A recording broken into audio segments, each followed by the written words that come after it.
Fala galera, Leandro Cabral aqui e hoje eu vou falar sobre uma coisa. Recentemente eu fiz um vídeo aqui e eu falei dos fundos imobiliários de tijolo e a vantagem que eu via nos fundos imobiliários de tijolo em relação ao de papel é que o fluxo de caixa gerado por um fundo imobiliário de tijolo ele é eterno, eu posso considerar isso. Já o fundo de papel não. O rendimento que eu tenho no fundo de tijolo eu travo. O rendimento do fundo de papel, não. E muita gente veio aqui criticar dizendo isso é uma viagem, isso é uma ilusão, porque não tem como eu travar, nada é garantido. Vamos lá, eu vou explicar isso para você.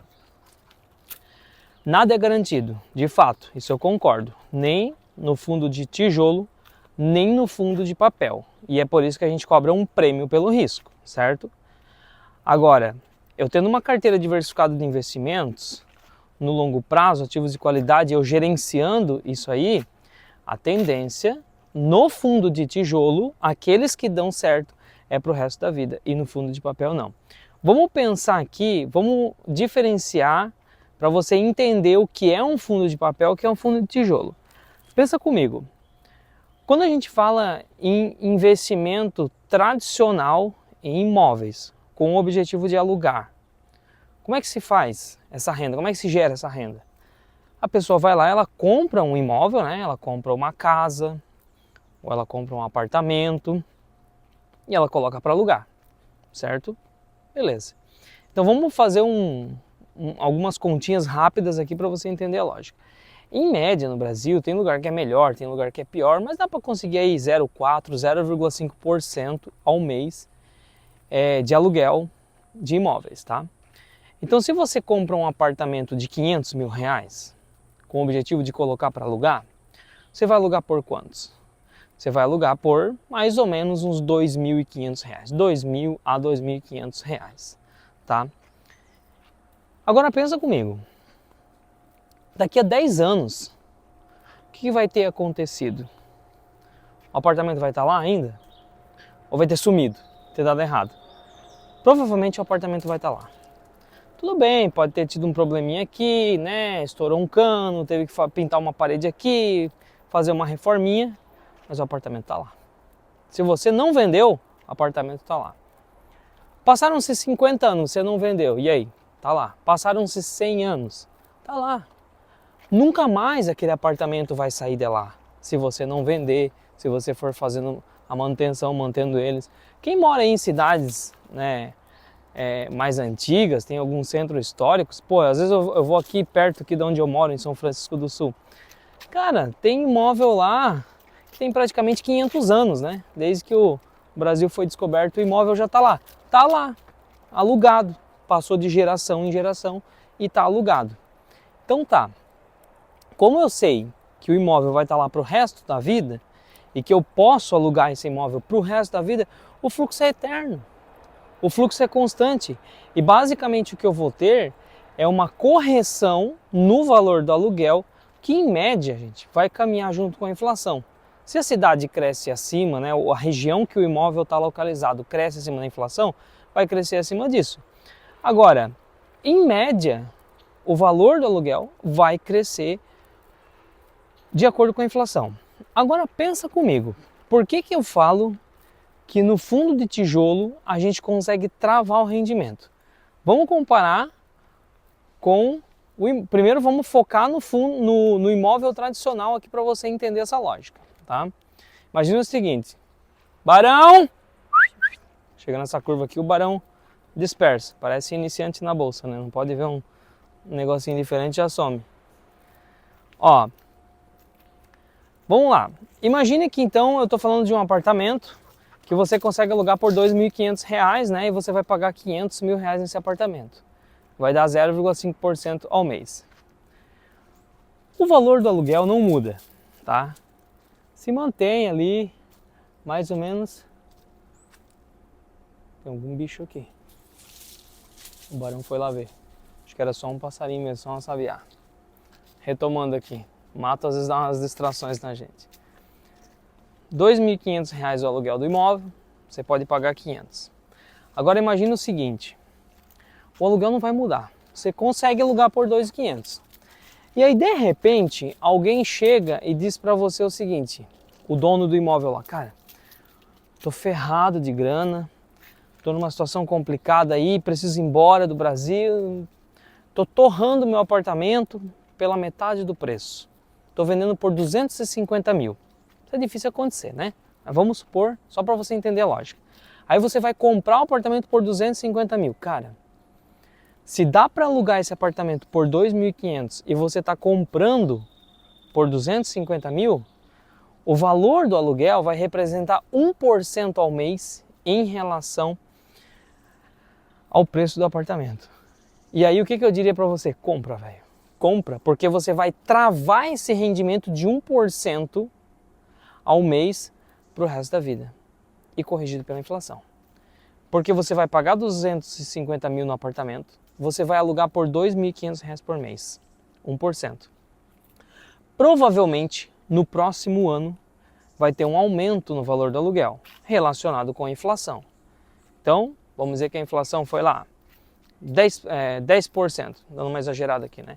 Então, de 2.500, vai lá para 2.750 o aluguel. E assim vai. Daqui a 10 anos, talvez você vai tá cobrando de aluguel 3 mil, 4 mil, 5 mil reais, o aluguel vai subindo conforme a inflação. Para sempre ele vai subir conforme a inflação. Mas você pagou quanto? Você pagou 250, então aquele rendimento você travou. Sempre você vai estar recebendo aquele valor em relação ao que você pagou. 1% para mais. Por quê? Porque ele vai crescendo conforme a inflação. Então quando cai o preço de um imóvel, você vai lá, compra, você trava.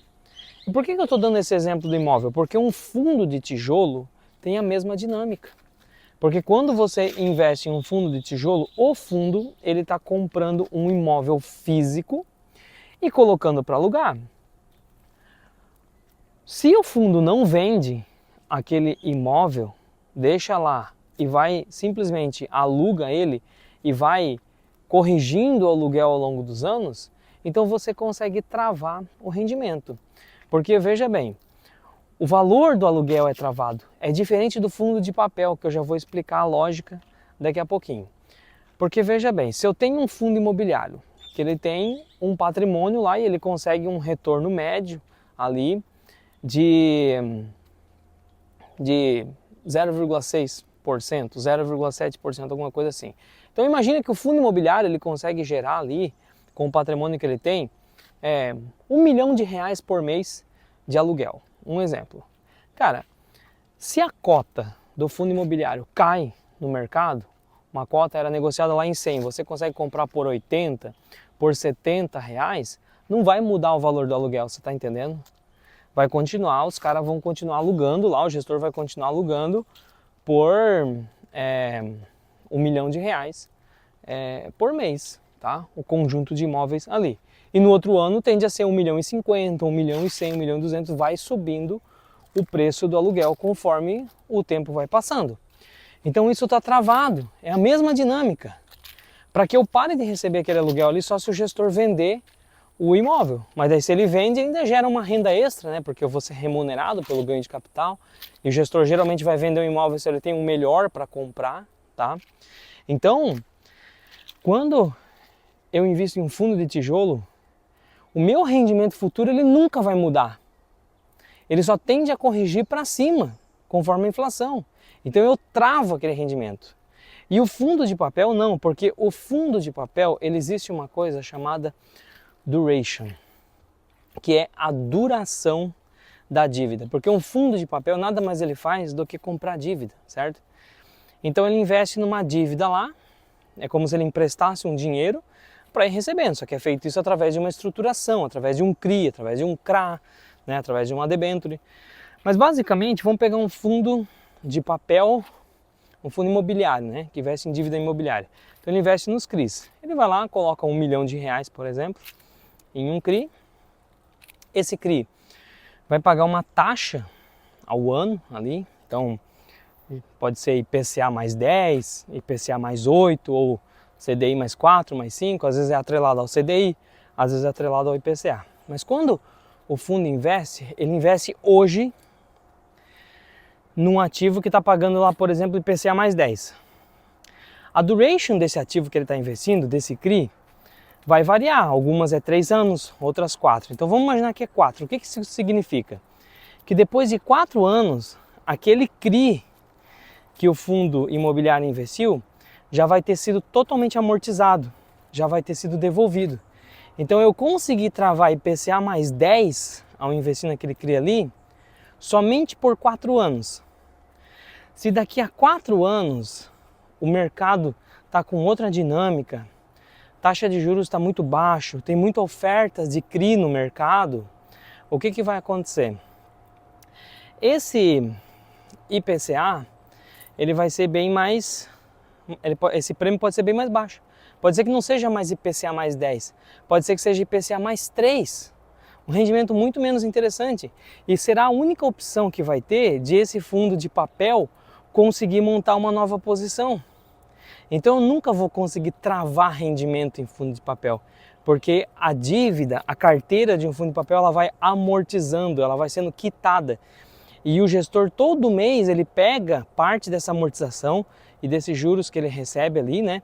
E ele reinveste em novos CRIs, com novas taxas. Então todos os meses, conforme o gestor vai investindo, a taxa de um fundo de papel, ela vai mudando. Então por mais que eu encontre hoje, se eu encontro hoje um fundo de tijolo que está me pagando 1% ao mês, e eu compro esse cara aqui, ele é um fundo de qualidade, travei. Provavelmente em relação ao meu preço médio de compra, dificilmente eu vou deixar de receber menos de 1% ao mês para o resto da minha vida.